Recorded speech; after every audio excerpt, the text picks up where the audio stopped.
السلام علیکم ورحمۃ اللہ وبرکاتہ۔ الحمدللہ والصلاة والسلام علی سید الانبیاء وعلی آلہ وصحبہ اجمعین ومن تبعہم بإحسان الی یوم الدین، اما بعد۔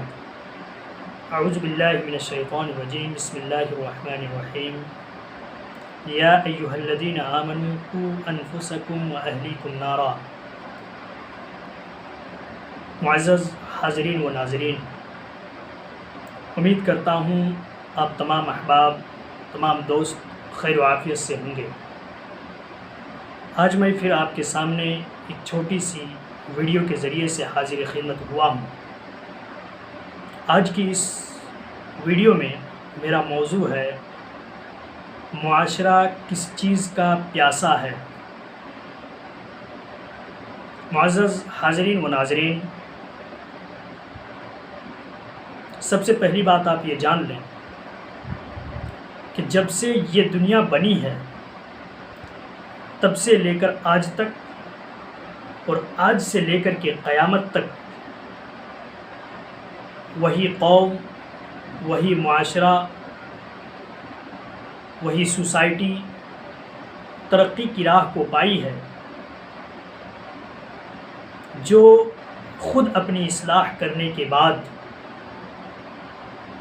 لوگوں کو اصلاح کی تعلیم دیتا ہوں، اصلاح کا سبق پڑھاتا ہوں۔ دنیا کا نظام ہی کچھ عجیب و غریب ہے۔ اگر آپ اپنی اصلاح کیے بغیر، اگر آپ عوام الناس کی اصلاح کے فکر مند ہوئے تو یہ بات آپ جان لیں کہ دنیا آپ کی عزت کا جنازہ نکالنے پر تلی ہوئی ہے۔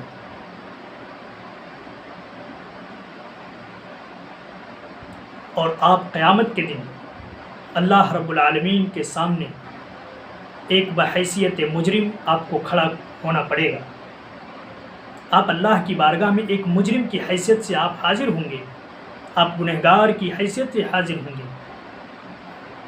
آج ہمارے گاؤں، ہمارے معاشرے میں، ہمارے سماج میں جو سب سے بڑا جو فتنہ بنا ہوا ہے وہ فتنہ یہ ہے کہ آج ہم اپنی اصلاح کیے بغیر، ہم اپنے اندر سدھار پیدا کیے ہوئے بغیر، ہم عوام الناس کی اصلاح کے فکر مند ہیں۔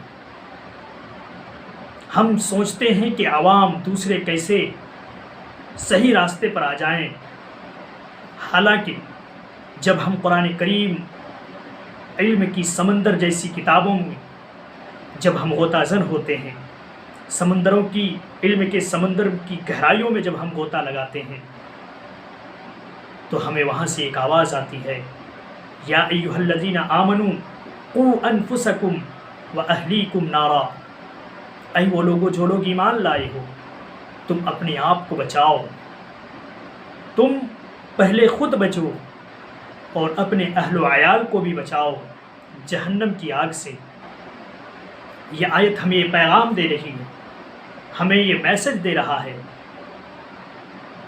اللہ رب العالمین کہ تم سب سے پہلے اپنی اصلاح پیدا کرو، سب سے پہلے تم پہلے سدھرو، اس کے بعد دوسرے کو سدھارنے کی کوشش کرو۔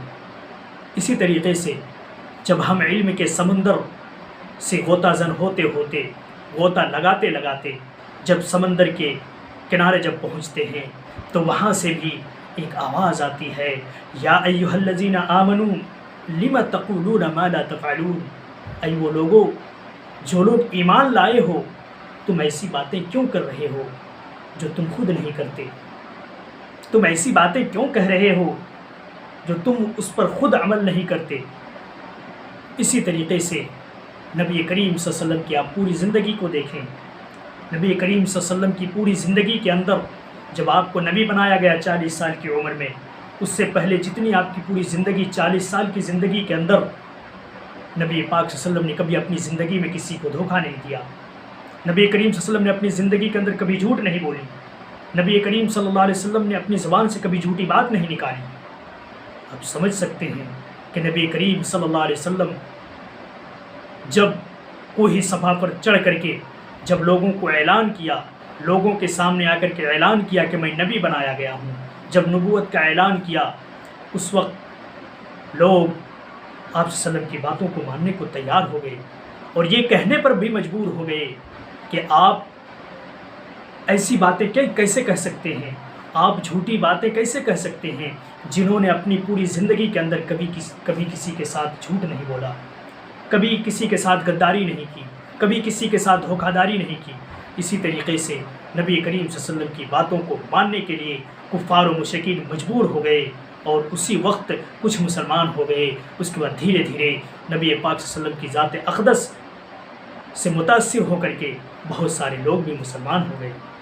آج ہمارے معاشرے میں، ہمارے سماج میں، ہماری سوسائٹی کے اندر سب سے پہلی جو ذمہ داری ہے وہ یہ ہے کہ آج ہم سب سے پہلے اپنے آپ کو سدھار پیدا کریں، ہم اپنے آپ کو سب سے پہلے قرآن و سنت کے تابع بن جائیں، ہم سب سے پہلے قرآن و حدیث پر چلنے والا بن جائیں، اس کے بعد لوگوں کو دعوت دیں تو انشاءاللہ یہ کارگر ثابت ہو سکتی ہے۔ ورنہ اگر ہم خود اصلاح کیے بغیر دوسروں کی اصلاح میں اگر دن و رات روئیں تو ایسا رونا اللہ رب العالمین کی بارگاہ میں کوئی قابل قبول نہیں۔ آج کی اس مختصر سی چھوٹی سی ویڈیو کے ذریعے سے بس اتنا ہی پیغام دینا چاہتا ہوں کہ ہمارے معاشرے میں جو آج ہمارا معاشرہ جس چیز کا پیاسا ہے وہ اس چیز کا پیاسا ہے کہ ہم سب سے پہلے اپنے آپ کو سدھار پیدا کریں، اپنے آپ میں سدھار پیدا کریں۔ سب سے پہلے ہم اپنے آپ کو سدھاریں، اس کے بعد اپنے اہل و عیال کو سدھاریں، اپنے بال بچوں، اپنے بیویوں، اپنے گھر والوں کو سدھاریں، اس کے بعد اپنے گاؤں، محلے اور اسی طریقے سے معاشرہ کو سدھارنے کی کوشش کریں۔ اللہ رب العالمین سے دعا ہے مولا کریم ہم تمام سبھوں کو کہنے سننے سے زیادہ عمل کرنے کی توفیق دے۔ آمین۔ وآخر دعوانا ان الحمد للہ رب العالمین، والسلام علیکم ورحمۃ اللہ۔